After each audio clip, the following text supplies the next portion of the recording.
মাহফিল করতেছি। আমার বড় ভাই আব্বাস উদ্দিন মিরাজ করতেছে, ছোট ভাই হাফিজ উদ্দিন আইসক্রিম খাইতেছে। আমার ভাতিজা, এই যে আমার বিয়াই না মামু, সরি মামু, আমার ছোট ভাই। এই যে আমরা সবাই নামাজ পড়িয়া আইসক্রিম খাইতেছি।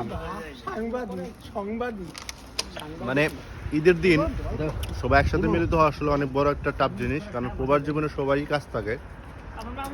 নামাজ পড়ে সবাই একসাথে মিলিত হয়েছে, আমরা এই যে একটা আইসক্রিম খাচ্ছি, এটার মধ্যে একটা ঈদের আনন্দ আছে।